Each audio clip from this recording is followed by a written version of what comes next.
So my name's Kit Fucile. I am a coach with the Locker Room, and I have the pleasure and honor to work with a lot of these great coaches who are actually on here today as well.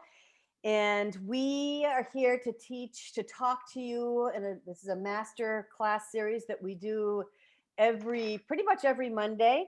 And today we're going to talk about time maximization. This is a kind of a compilation of thoughts on time. One of the things that I think, Matt was going to teach this, and then he wasn't able to, and he was going to teach the 80-20 rule. And I had to put this class actually together a while ago and said, instead of canceling, I'm going to just go ahead and roll with it. And this is 12 thoughts on time, you guys. This is not necessarily in order.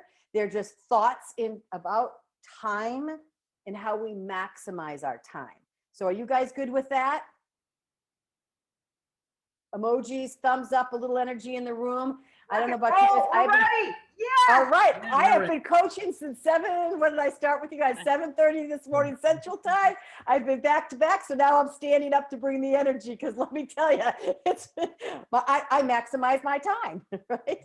So here we go. Here's some thoughts on time. Can you guys see my screen okay? Yes. I need some thumbs up, something. Yes. Okay. Yes. All right. Fantastic. Okay, so 12 thoughts on time. Again, my name's Kit Fucile with the Locker Room, and we are going to roll. So what do we all know? We all know that every second is of infinite value. We don't get it back. So it has infinite value. I'll speak a little bit, and I'll probably ask for some comments or some thoughts for you guys. So you certainly participate. This is not a Kit speak for the next hour. I'd like to have your thoughts to see how this is. Karen, I'm laughing because you put lipstick on from the new effects, and I can see it. It's awesome. So I'd like to have your thoughts as we go along. So please don't to stay in the shadows on me, okay? Wow. I think we all hear it. There's just never feels to be enough time. And we question that we all have same, correct? We have 365 days a year, unless it's a leap year. We have 7 days a week, 24 hours in a day, 60 minutes in every hour, and 1,440 minutes in a day. We all have the same.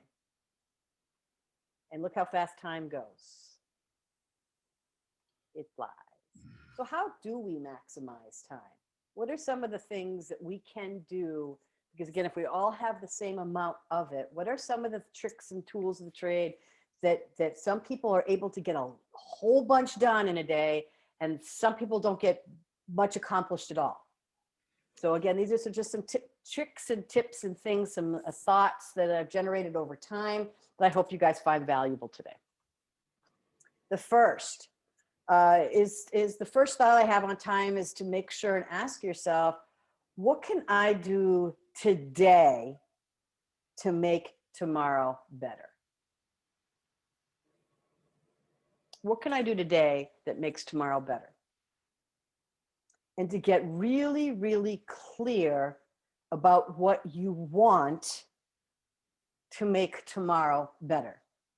There are a number of you guys I see from the attendees here that are attending the Unleash the Beast, the 21 days, and I'm spending 21, well, you're not spending 21 consecutive days with me, but Monday, Wednesday, Fridays, and this is exactly what we're talking about. We're talking about what can I do today to make tomorrow better? What do I want to get clear about in my life? What do I want in every aspect of my life? What do I want my health to look like? What do I want my relationships to look like? What the heck do I want? Because we all want to make tomorrow seemingly better. And we find the people who are most efficient with time are very clear on that, on exactly what they want, using the wheel of life, looking at different areas and getting incredible clarity. Which leads me to the next thought on time.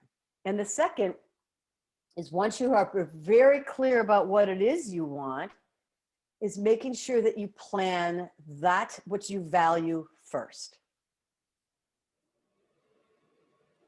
Putting that what you value first.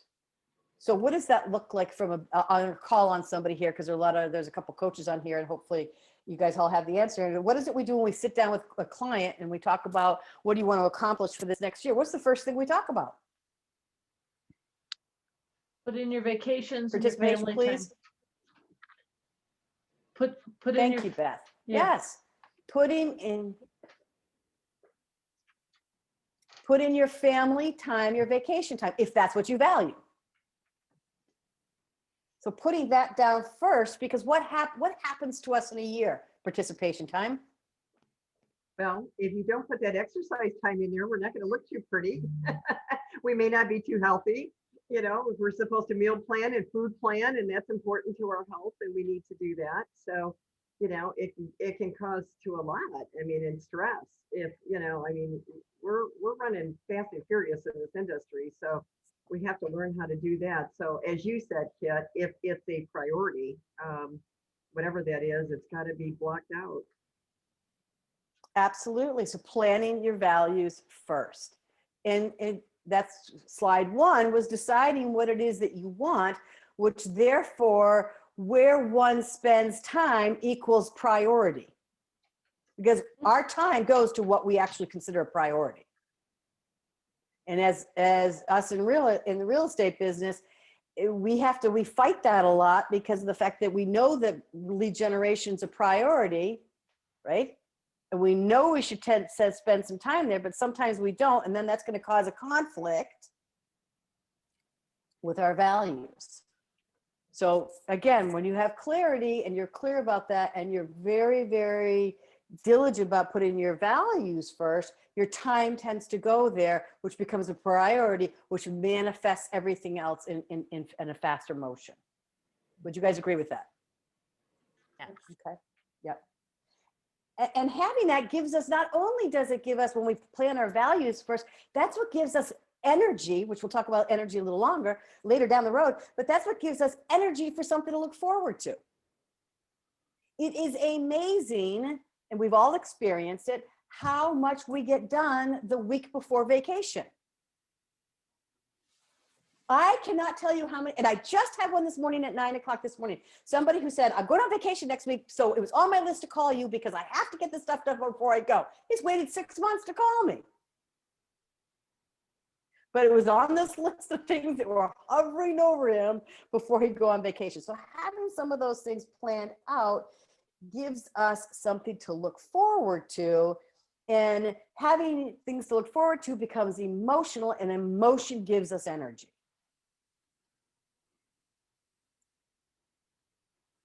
All right. Third thought on time. We hear a lot about time blocking. And again, this is Kit's thoughts on time. So you guys can agree with me, not agree with me. It's okay either way. But I find that time blocking, I think, is important, but it's also something that sets us up for failure. And here's why I say that. Not all of us operate to the same rhythm energetically within a 24-hour period of time. Some of us don't operate by the same rhythm on a course of a year, a course of a week, a course of a month. We all operate by some different rhythms based on how we are energetically made up. And time blocking, yes, it's awesome to say, I'd like to be on my desk prospecting from 9 to 11 in the morning. Well, we're all in the real estate industry here, and probably the last 3 coaching calls I was just on, who would love to have had the prospecting time from 9 to 11, had multiple offers to get in by a certain deadline, had showings that they had to set up, and kids who are home because of somebody got COVID. So that prospecting, now what happened to them when that time went? Hopefully they delayed it, Kit, because I know a lot of people are prospecting in the afternoon from 5 to 7 or 8. So yeah, you're right. Hopefully there was a time block somewhere else. Absolutely. It doesn't allow the client or for us to say the excuse is, well, that time block's gone, so therefore I can't do it. Right. And so would you say it's better to go ahead and just make the list the night before or the week before, or is a week too long? Elizabeth, it depends on what we're talking about. Okay. Well, just So like, I mean, go ahead, I'll take the question. Absolutely. oh no, I'm just thinking, like, I don't know. I guess when I said that, maybe now I answered my own question. I think that a daily list is probably better for me. Um, you know, and and I think it's okay to forgive myself if I do get busy with multiple offers and I don't get something done, but to write that down for the next day. Um, Absolutely. Something that I've been doing too with us is I've been actually writing in my calendar. I still have a calendar that I write in. Um, and I've been writing who I call.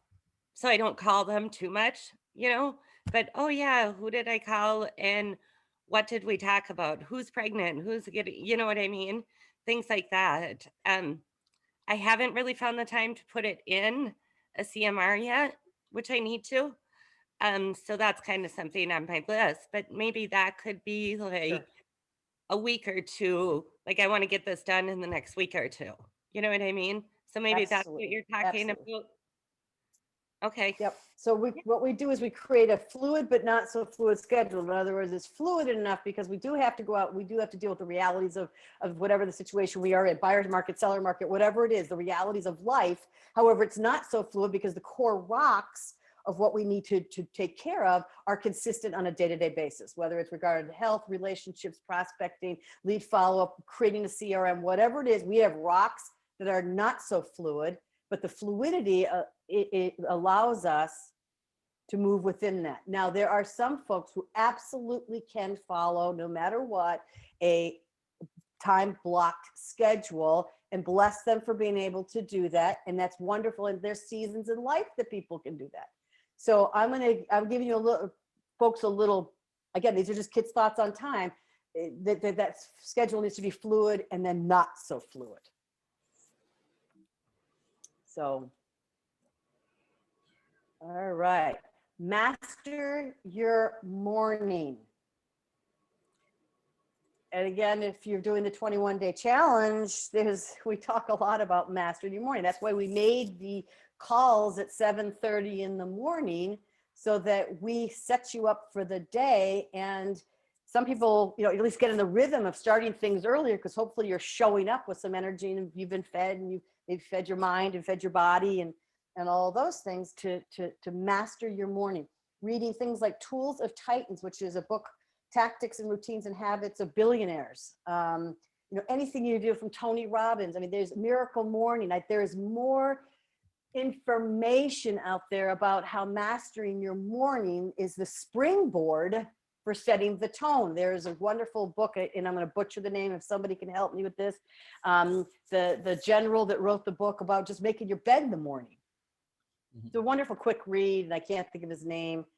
But it's simple task, master the morning. Start with the smallest piece of progress, set the stage of completion and execution for the rest of the day.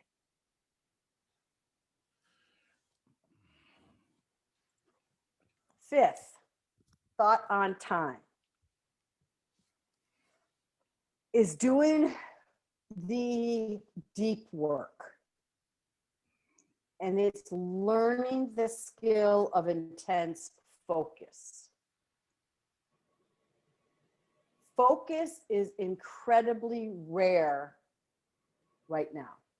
I mean, it is very hard with the world of distraction. Can you guys hear me okay? I just got a thing, my internet was unstable.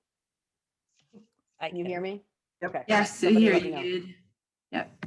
Okay, thank you. Okay, all right. It just said your internet's unstable, so when that happens, sometimes I bog out. But doing the intensity of focus, whether you're doing it with your meditation, whether you do it with your breathing, and taking small chunks of time to do incredible focus on things like Elizabeth said, that I've got my notes in my notebook, and I need to get them in my CRM. So taking some time just for quiet time, intense focus on that one activity. Finding those activities that we need to have that intensity of focus.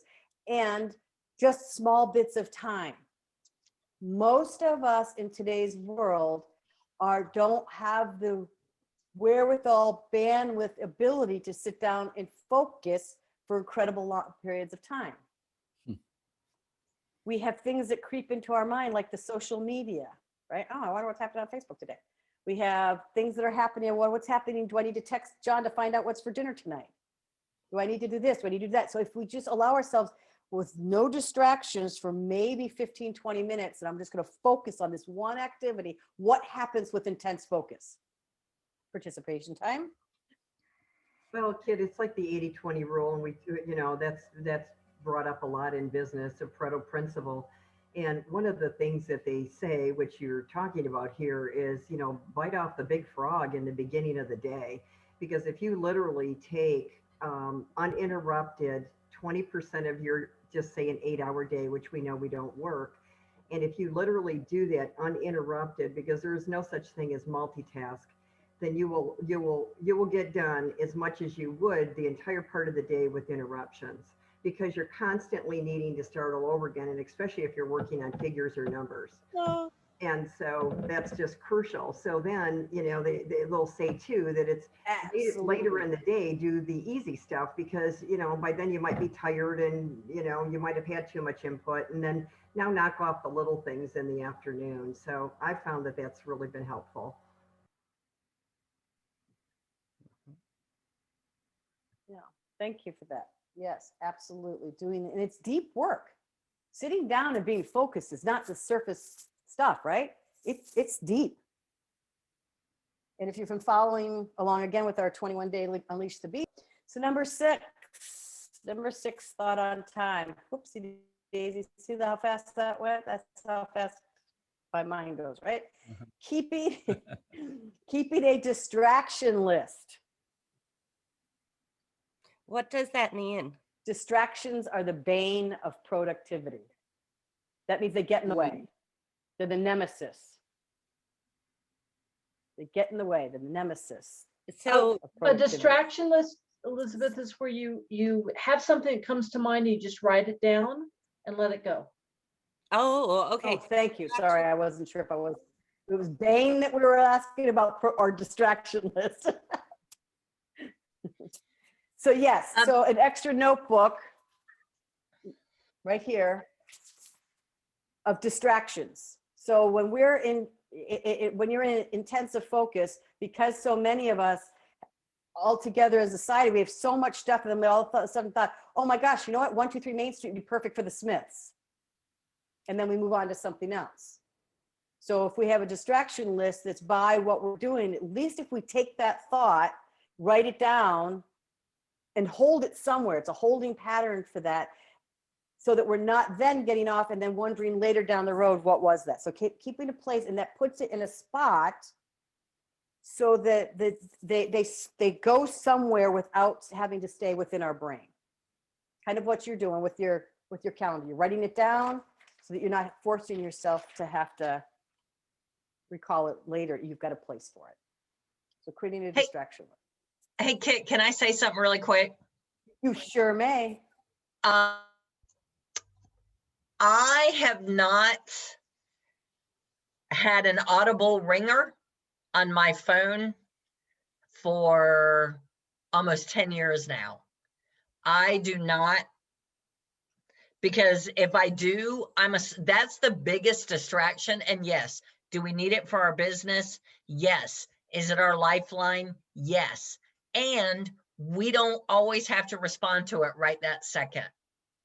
And I don't have a ringer. I just never have a ringer or vibrate on my phone.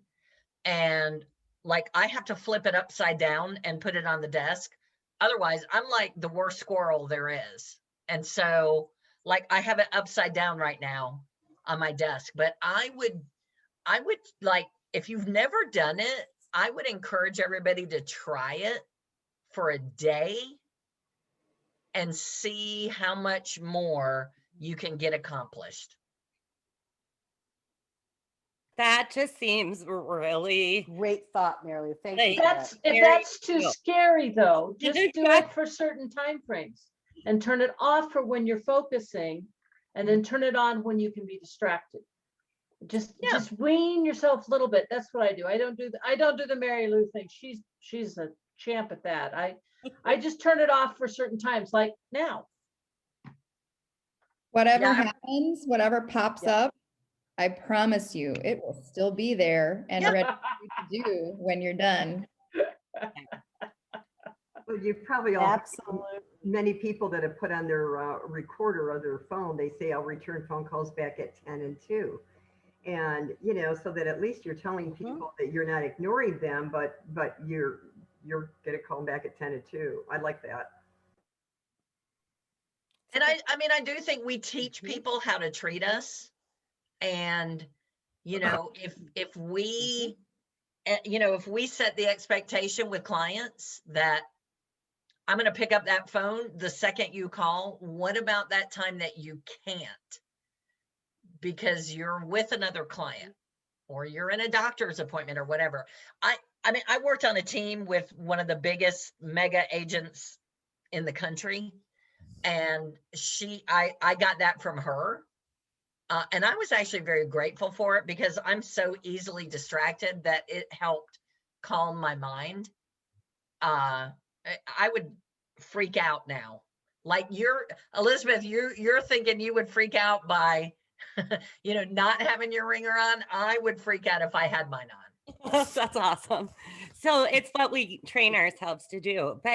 And you guys are right. Like we just, and when I started the 21-day challenge, one of the things I said to one of my friends, I just said, here's the deal. If I'm going to take this serious, like I have to, one of my top things has to be not to allow clients to run my life. I have to set some boundaries in there. And I'm not good at that, but Absolutely. you know, I mean, if you call Absolutely. me at Thank 11 you. o'clock at night, I'm answering the phone. Normal people shut their phone off at 10 o'clock, you know?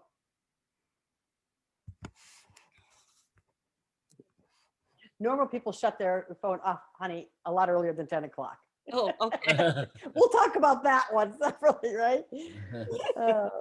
No, I'm just saying that, yeah, I'm just kidding. Like normal people, yeah, there's no such thing as normal people. Yeah, yeah. Okay, stop procrastinating. Good. Now, again, I keep referencing the 21-day because a lot of people that are on here are at least participating in it. We talked about there's saboteurs, the avoider. There's all these things that bring up procrastination, whether or not we're being, you know, trying to be perfectionists or whether. Stop procrastinating, just stop. We have to tackle items in life and breaking them down into bite-sized chunks. Bite-sized chunks. So an example would be, if you live in my coaching world, you're going to need to have a listing presentation. Okay, that for whatever reason that overwhelms people. I say, okay, come to your listing presentation. I don't know why it's overwhelming, but it seems to be overwhelming. So to them, it's like, you know, they've been in the business for a long time. You're like, well, I don't need a presentation. I just walk on in. Like, okay, well, fine. But we still need to have, winging it doesn't bring you to the top 20%. That's what the 80% do. So having a listing presentation, and I'm just giving you an example. So how do we start chunking that down? We start with your elevator speech. What happens if I sat next to you in an elevator and you said you were in the real estate business? We had gotten a conversation. You said in the real estate business, and I said, why should I hire you? That's where we start. We chunk it all the way down to the elevator speech. So when we look at an item that gets so big or a thing that gets so big, look to where we can set small bite-sized chunks, things to accomplish, little things on to make that goal happen. That helps us with our time. And this was already mentioned. Number 8 was already mentioned. Oh, no, I'm sorry, it wasn't. That's the next one after that. This is one of my favorite quotes. It's not even a quote, but it was a favorite thing that as I was studying time, one of the favorite things that I came across, which just was like a massive aha for me as a person, whether in whatever kind of production I'm in and as a coach, was that the reality is motivation comes after productivity.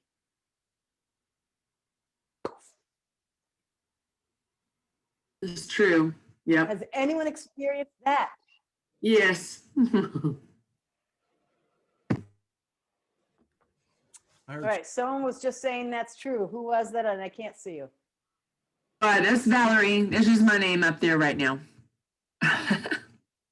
Okay, Valerie. So tell us, just give us a quick, real quick, how has that showed up for you, Valerie? I am one of the world's worst procrastinators. Like, that is my middle name. I think that's why Anne is my middle name, means full of grace. I need a lot of grace to get through things. But I procrastinate like crazy. Well, I have good excuses. I have 6 children. I'm a realtor.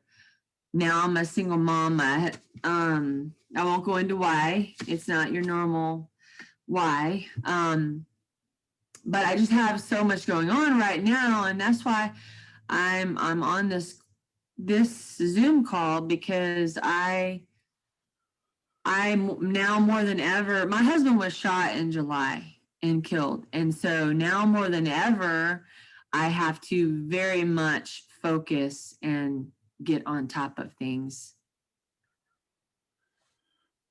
I'm so sorry, sweetie. Sure. Yeah, that no makes sense. kidding. Wow. Yeah, Valerie, thank you for It's sharing okay. that. It's a And I'll tell you shocker. what, Mary Lou and Beth, can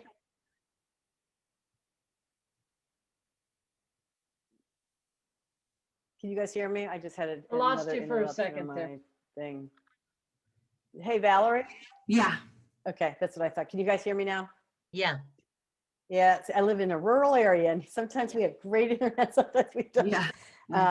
Valerie, thank you for sharing that and being vulnerable. And we're very sorry to hear of your loss. And I'll tell you what, why don't you send me an email after this, and why don't I schedule some time and we can just talk. Okay. That sounds like I If will you'd like take you up that. on that. Mhm. Thank you. It sounds good. Yeah, absolutely. Absolutely.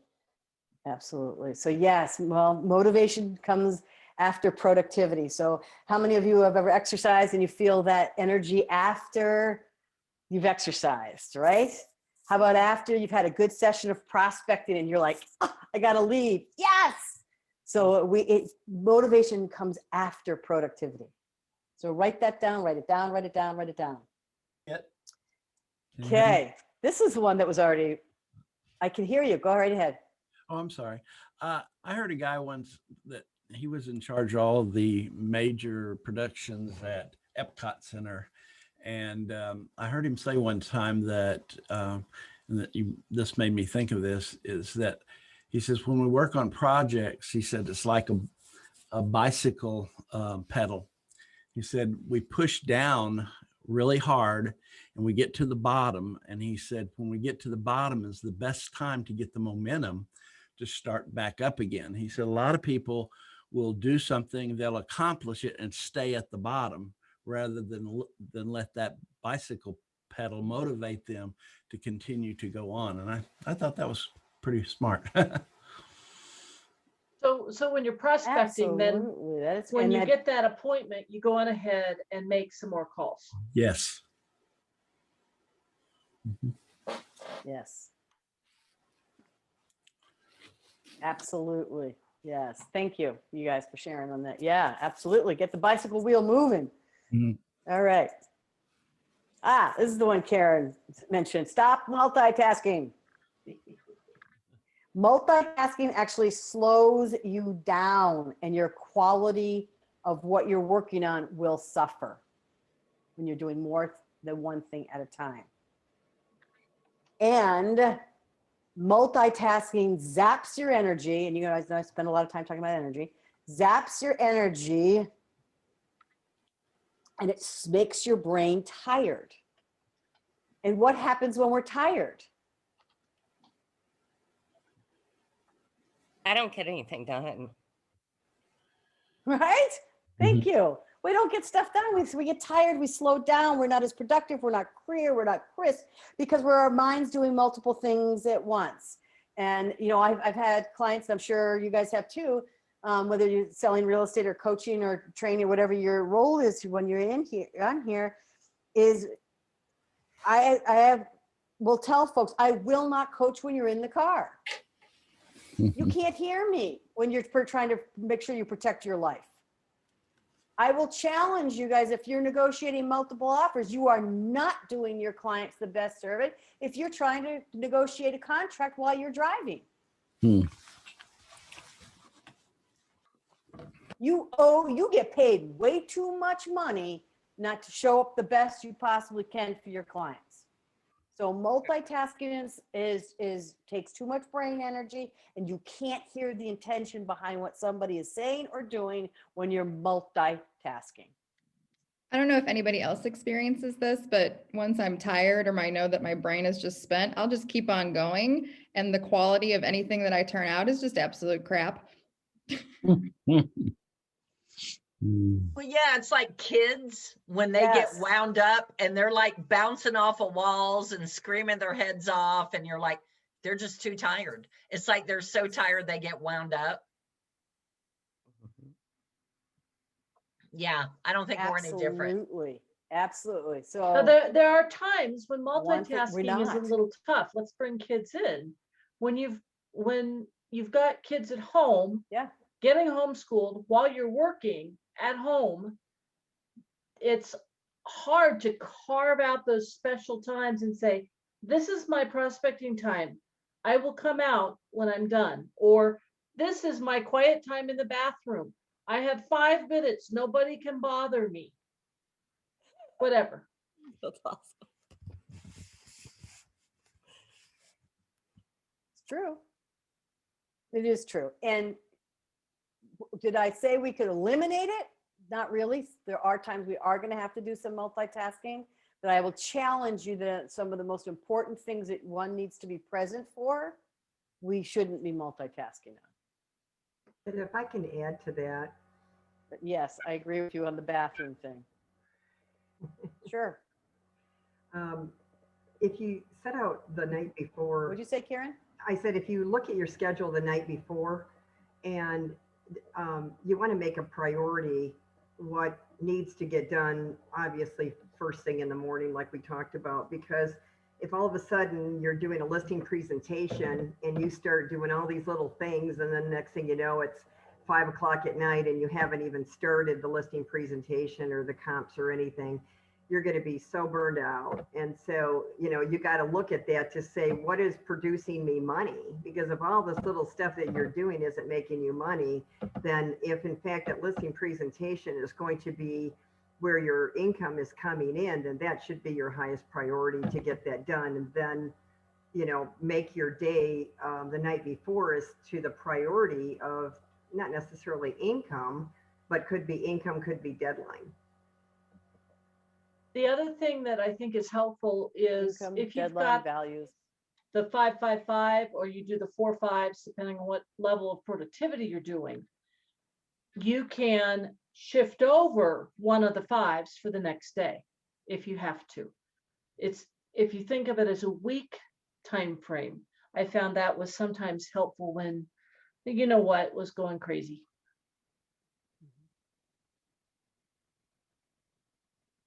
Yeah. So what you're saying, just so if we can clarify, and let me know, make sure I can hear you guys can hear me. The 5-5-5 meaning the 5 contacts, 5 Facebook, 5 two-way conversations, 5 note cards, 5 something going out snail mail. So the 5-5 private messages, and 5 posts on other folks, social media, whether it's Instagram or whatever your LinkedIn, whatever your mode is, but those 5. And what Beth's saying, just again, some of those are going to watch this recording, they're going to be like, what is a 5-5-5? Is saying, okay, it might not be 5. My goal is 5 for the day, but today got away from me. So therefore, i.e. it's 50 for the week. Is that what you're saying, Beth? Exactly. Yeah, absolutely. Absolutely. So tip number 10, manage your energy. Manage your energy. Your energy is how you show up. Now, again, there's some of us that have a lot of physical energy. Just that's how we're wired. We have a lot of that. But managing your energy is how you show up in a conversation, how you show up to the world. Do you show up to the world with the perception, your glasses on, with the half glass full, the half glass empty? Do you show up where everything is a problem? Do you show up where you rationalize things? Do you show up taking responsibility? Do you show up in creativity and seeing opportunity? How you show up, thank you, Betsy Unicorn. How you show up is going to absolutely manifest itself in your time. I'm not multitasking and paying attention, Betsy. How you show up is going to manifest where you spend your time, and how you show up to others is going to impact your productivity and yourself, how you show up for yourself. Any questions, thoughts, or snide remarks on that one? Karen, you had your hand in the air. Oh, sorry, I was clapping. I thought I was clapping. Oh, I guess I'm not very good at the reaction thing. Thank you for the claps. But yes, how you managing your energy and how other people show up to you can also affect where your energy goes, right? This When you're weekend for me interfacing with was somebody who- crazy with that. And I had to deal with crazy energy driving and trying to get things taken care of, and fires fought while I was driving because it wasn't going to happen otherwise. And I realized that if I didn't take care of my energy and get from this kind of thing to sustained, I wasn't going to be able to really be present at the next event, which was a showing of a rural property. And I just had to be able to be present, to focus, to see whatever you need to see there. And so it was one of those, okay, manage yourself, it'll work better. I find that I Absolutely. have like Yes, thank you. a couple specific songs and things that I know that really boost my energy. So if I'm doing showings all day long, I'm, gonna be playing that music, and I, sing, or I'll call Brent and he helps a lot with that too. And it's just knowing what gives you a little bit of boost, because sometimes your bucket is empty and you could just have to find a way to refill it, because you're not going to reschedule your appointments. You just have to figure out what that is so that you can provide that for yourself and keep going. I think that's so, I Absolutely. Thank forget. you for I that. So love that's called a change of state. Yeah, I love that you brought that up, Betsy, because I think that's probably one of the simplest things for me that I forget. Like, for some reason, every time I hear the song, like Eye of the Tiger, I'm like ready to take on the world, right? And I'm like, oh, Elizabeth, play that in the morning. And then I forget. So I'm glad you brought that up so I can write that down. Thanks. There you go. Put it on your calendar. Absolutely. So we all know that your thoughts become your feelings become your emotions become your actions, and it's all derived from the energy that you give it. So managing that energy is important. All right. Number 11, thoughts on time. A great activity. If you live in my coaching world or any extended period of time, you've had to do this exercise, and that's journaling your time. You hear over and over, I don't know where the time went. I don't know where the time. I don't know where your time goes. And do you want me to follow you around all day? No. And sometimes having somebody just journal their time. And what I mean is I know where you live. No. I'd be busted. And the way we I ask, the way we discuss that is that every time you have a meal, just make the journal of where you in between meals, right? Because most of us do feed ourselves within a 24-hour period of time a few times. So breathe and be in the place of gratitude and journal down just, where did you spend the last couple of hours? And what we find is just taking notice of where you're spending maybe areas of time that you're wasting. Whoops. Would you move forward your slide? There we go. Journaling your time. I just gotcha. Thank you. So journaling some time. And again, do it for 3 days if you can. And it does take some intention, it takes focus. And just in that 3 days, if you're really trying to figure out where your time goes and what's eating at it that isn't productive, spending some time to do that, and you'll find some buckets in there. Some buckets of where you maybe perhaps, and as Mary Lou pointed out, maybe it's you spend a lot of time just looking, anticipation for things to come in on the phone for whatever reason, or you're spending more time on social media than maybe you need to, or maybe you're just getting ready to figure out where stuff is in your office. You're like, maybe if I had a system or, you know, a filing, wherever it is that you're spending time, usually there's a few spots that are consistent unhabits that we need to create, you know, to redo, that'll help you with some efficiencies in that. Does that make sense? All right. And it's amazing when we do that, how we come up with some free time. All right, last thought on time is the focus funnel. The focus funnel. So what does that mean? That means if a task comes in, are there things that we can just eliminate, not do, get rid of them? They don't matter. If you don't do them today, they're gone. They don't matter. Happens all the time. Just eliminate. Automate. What can you automate? What are some ideas of things that you can automate?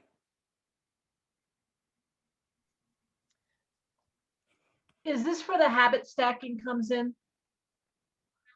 Where you say, I get up in the morning and I do these things because they're all right next to each other, so I don't have to think about it. It's just automatic.